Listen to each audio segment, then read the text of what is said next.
नमस्कार। हमारा टॉपिक गुप्त काल चल रहा था और गुप्त काल में हमने वन लाइन प्रश्नों की चर्चा की थी। आगे देखो, एक तो ये प्रश्न बन सकता है, चंद्रगुप्त द्वितीय ने किन राजवंशों के साथ वैवाहिक संबंध स्थापित किए थे। तो देखो, चंद्रगुप्त ने नाग, वाकाटक तथा कदम्बों के साथ वैवाहिक संबंध स्थापित किए थे। नाग, वाकाटक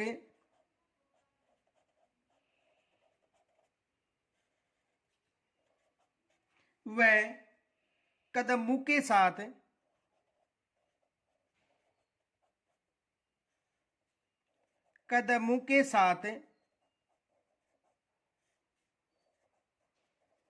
वैवाहिक संबंध स्थापित किए थे। तो चंद्रगुप्त द्वितीय ने किन किन के साथ, नागवंश, वाकाटक और कदम्बों के साथ वैवाहिक संबंध स्थापित किए थे। अगला प्रश्न यह बन सकता है, चंद्रगुप्त द्वितीय ने चंद्रगुप्त द्वितीय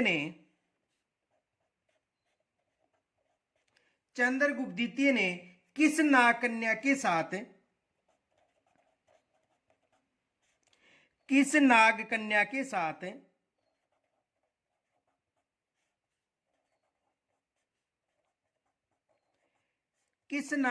के साथ विवाह किया था।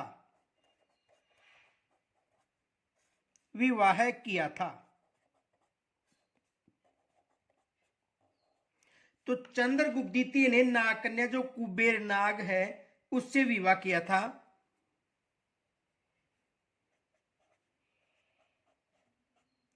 नाग कन्या कुबेर नाग से।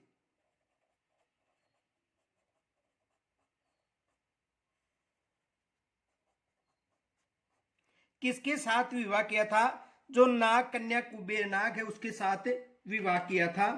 देखो, एक फैक्ट याद रखना, नोट,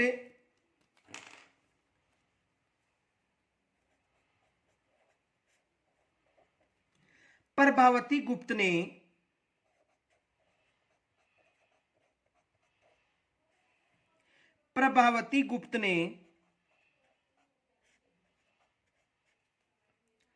पूना ताम्रपत्र में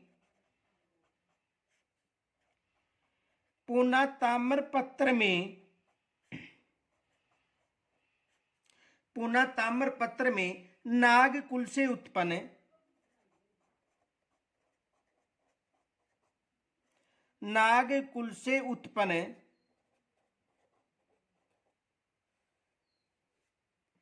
संभुता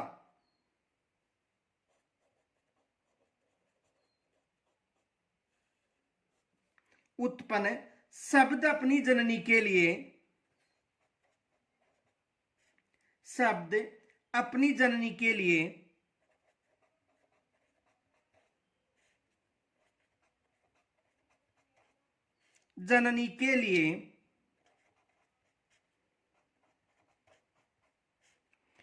प्रयोग किया।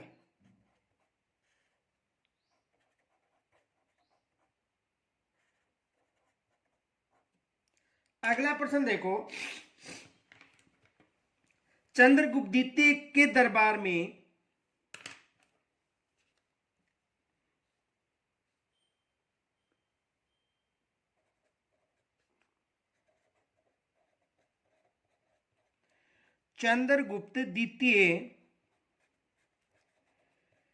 दरबार में चंद्रगुप्त द्वितीय के दरबार में नवरत्न कौन कौन थे? नवरत्न कौन कौन थे? तो चंद्रगुप्त द्वितीय के दरबार की बात करें तो देखो, एक तो कालिदास था नवरत्नों में,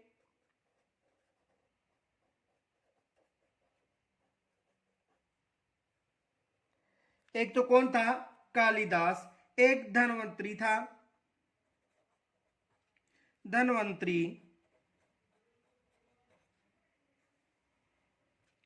कालिदास था, धनवंतरी था, क्षणपक था,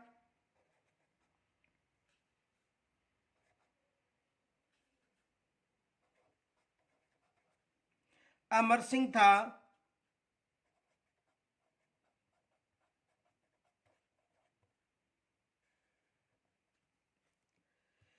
शंकु था, वेताल भट्ट था,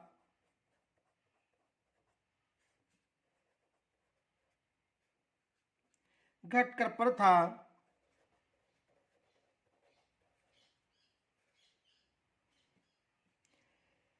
वररुचि था,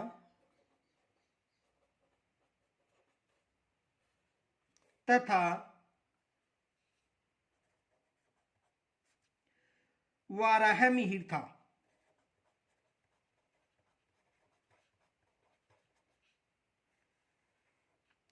ये नवरत्न उनके दरबार में थे। किनके दरबार में? चंद्रगुप्त द्वितीय के दरबार में। और यहां से एग्जाम में प्रश्न भी बनता है, ये भी याद रखना, यहां से एग्जाम में प्रश्न बनता है। अगला प्रश्न देखो,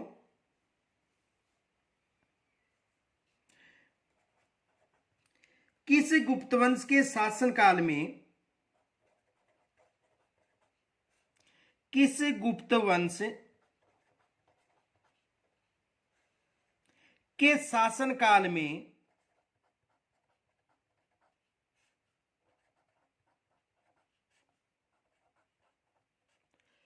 किस गुप्त वंश के शासनकाल में चीनी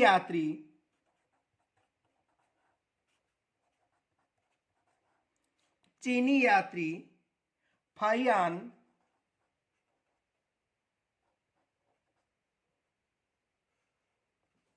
भारत आया था?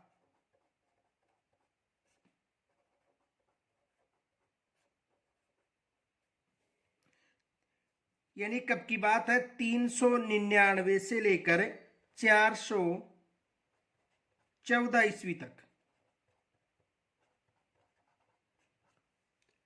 तो चंद्रगुप्त द्वितीय के शासनकाल के समय, किसके शासनकाल के समय आया था? चंद्रगुप्त द्वितीय के शासनकाल के समय। चंद्रगुप्त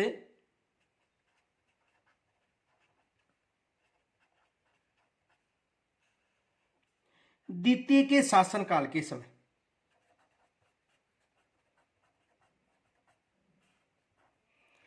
अगला प्रश्न देखो, देखो यहां से एग्जाम में प्रश्न बन सकता है। ये चंद्रगुप्त द्वितीय के शासनकाल में आया था, विशेष याद रखना। अगला प्रश्न देखो, कुमार गुप्त, जिसे महेंद्र द्वितीय भी कहा जाता है, का शासनकाल रहा था?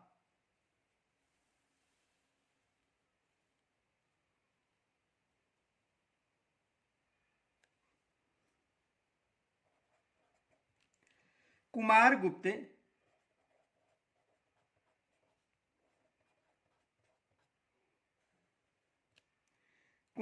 को महेंद्र द्वितीय के नाम से भी जाना जाता था।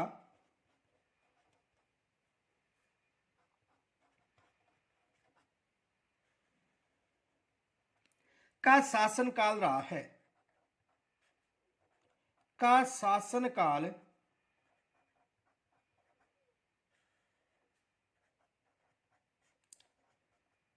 रहा है। तो इसका शासनकाल रहा था 415 ईस्वी से लेकर 454 ईस्वी तक। 415 से लेकर 454 ईस्वी तक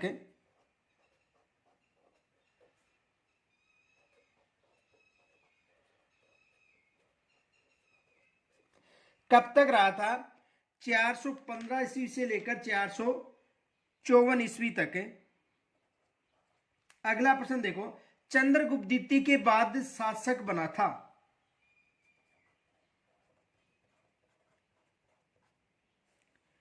चंद्रगुप्त द्वितीय के बाद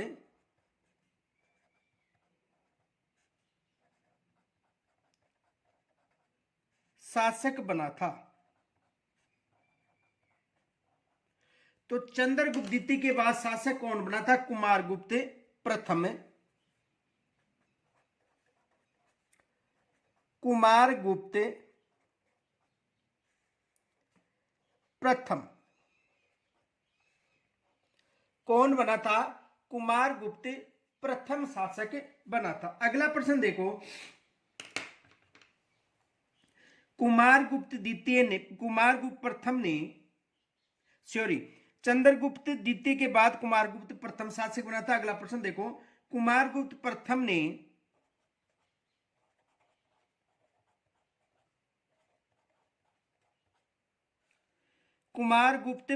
ने कौन कौन सी उपाधियां धारण की थी? ने कौन कौन सी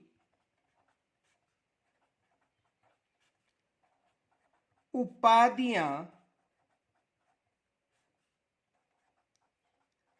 धारण की थी? कुमारगुप्त प्रथम ने कौन कौन सी उपाधियां धारण की थी? तो देखो, इन्होंने महेंद्रादित्य, श्री महेंद्र और अश्वमेघ महेंद्र की उपाधि धारण की थी। महेंद्रादित्य,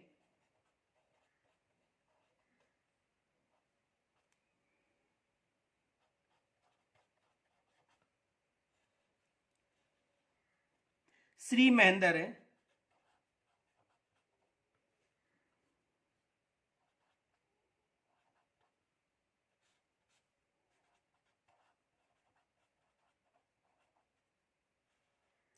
तथा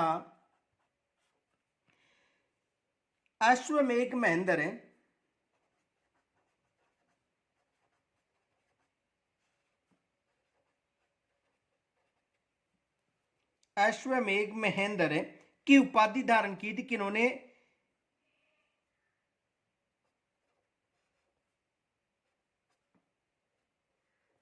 तो देखो, महेंद्रादित्य, श्री महेंद्र तथा अश्वमेघ महेंद्र की उपाधि धारण की थी। किन्होंने की थी?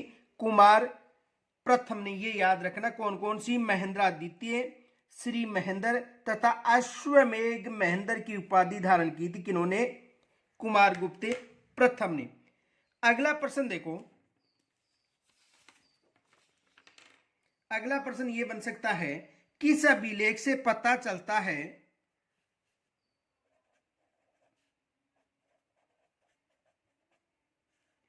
किस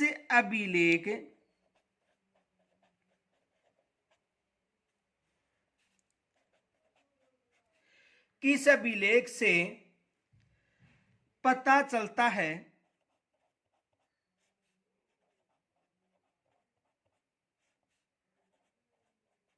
किस अभिलेख से पता चलता है कि कुमारगुप्त के अंतिम दिनों से कि कुमारगुप्त के अंतिम दिनों से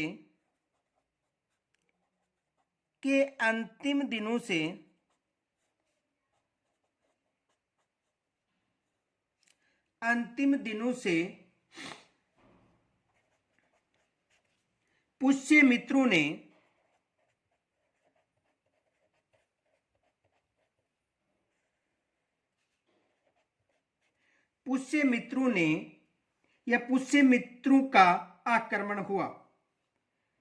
पुष्यमित्रों ने या का आक्रमण हुआ। तो किस अभिलेख से पता चलता है? तो याद रखना, स्कंद का जो भीतरी अभिलेख है उससे यह पता चलता है कि कुमारगुप्त के अंतिम दिनों में पुष्यमित्र ने आक्रमण हुआ या किया था।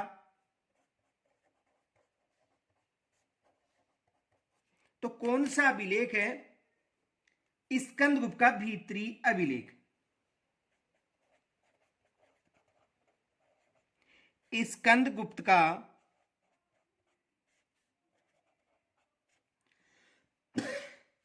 भीतरी अभिलेख।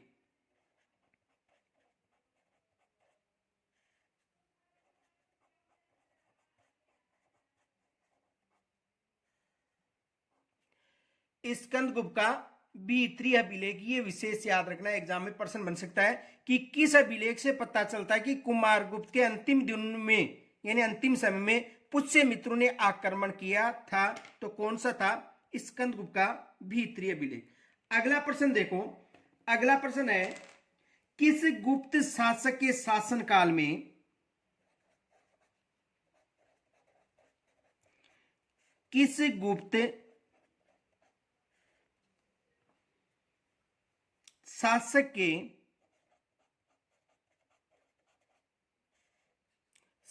के शासनकाल में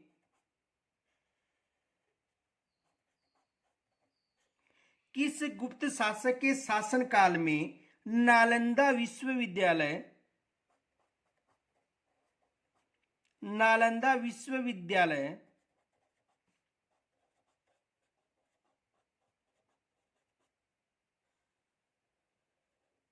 नालंदा विश्वविद्यालय की स्थापना हुई थी? की स्थापना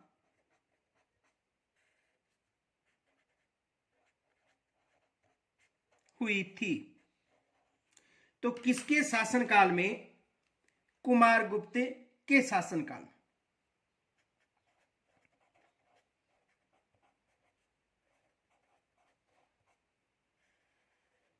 कुमारगुप्त के समय या शासनकाल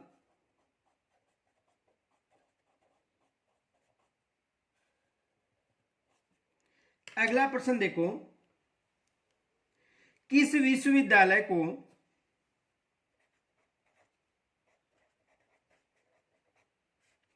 किस विश्वविद्यालय को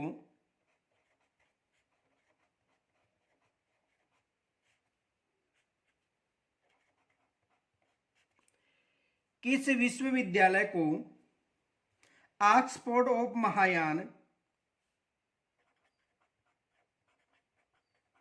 ऑक्सफोर्ड ऑफ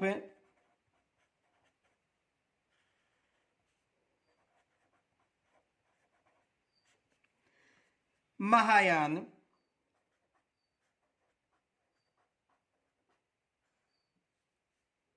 बौद्ध कहा जाता है?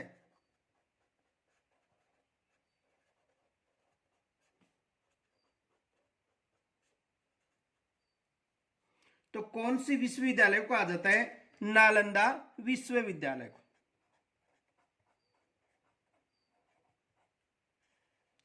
नालंदा विश्वविद्यालय को।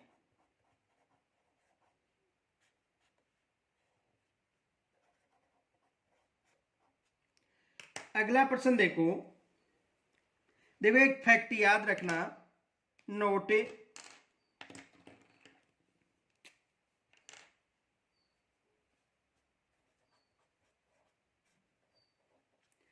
कुमारगुप्त के सिक्कों से पता चलता है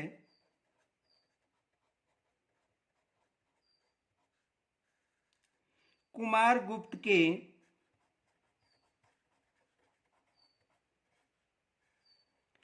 सिक्कों से पता चलता है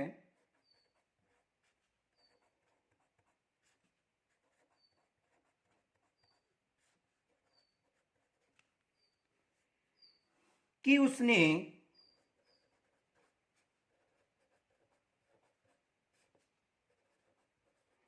अश्वमेध यज्ञ किया था।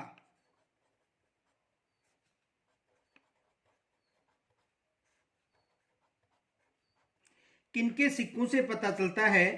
यानी कुमारगुप्त के सिक्कों से पता चलता है कि उन्होंने अश्वमेध यज्ञ किया था। अगला प्रश्न देखो, स्कंदगुप्त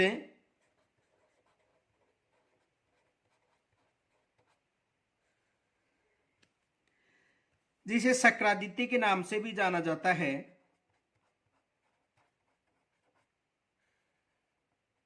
का शासनकाल था?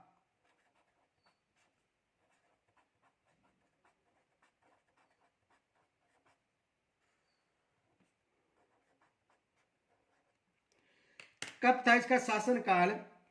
455 से लेकर 467 ईस्वी तक। 455 से लेकर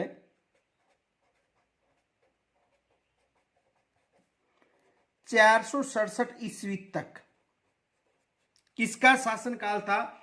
स्कंदगुप्त का शासनकाल था 455 से लेकर 467। अगला प्रश्न देखो,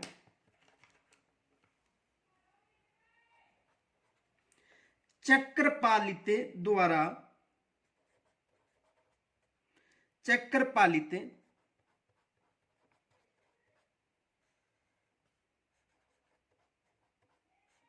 द्वारा सुदर्शन झील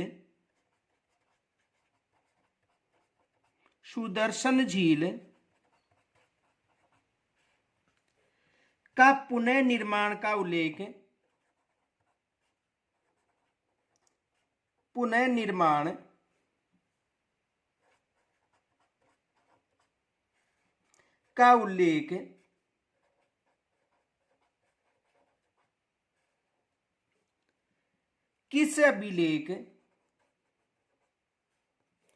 किस अभिलेख में मिलता है?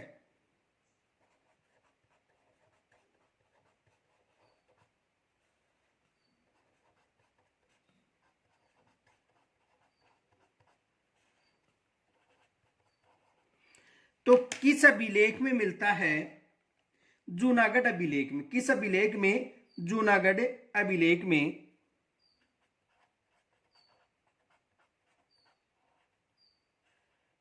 जूनागढ़ अभिलेख में। किस अभिलेख में मिलता है? जूनागढ़ अभिलेख में। और एक फैक्ट याद रखना,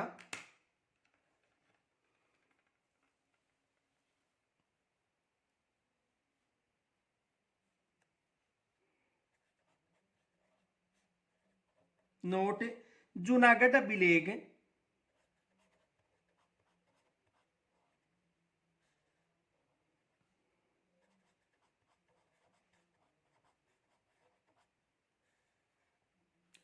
इसमें हुणु पर विजय का उल्लेख मिलता है। इसमें हुणु पर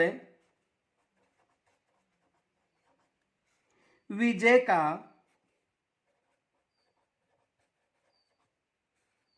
उल्लेख मिलता है। अगला प्रश्न देखो, एक फैक्ट याद रखना। देखो 2-3 फैक्ट याद रखना। एक तो ये विशेष याद रखना, कुमारगुप्त तृतीय, यानी जो कुमारगुप्त तृतीय था, ये गुप्त वंश का अंतिम महान शासक माना जाता है। ये भी याद रखना, कुमारगुप्त तृतीय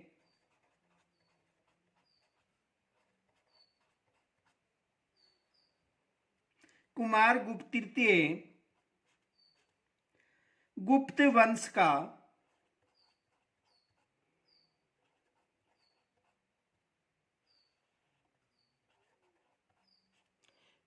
वंश का अंतिम महान शासक था। अंतिम महान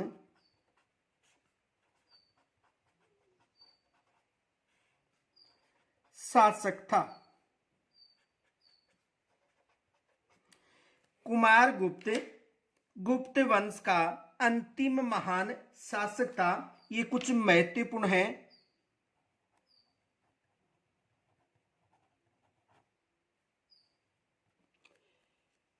तो कुमारगुप्त था, ये गुप्त वंश का अंतिम महान शासक था। और यदि विष्णुगुप्त की बात करें तो ये गुप्त वंश का अंतिम शासक था।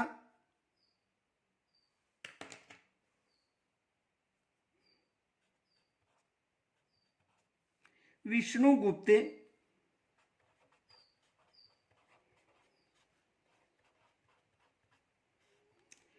गुप्त वंश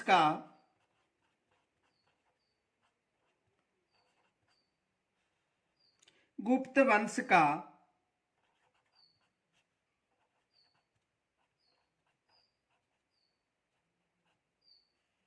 अंतिम शासक था।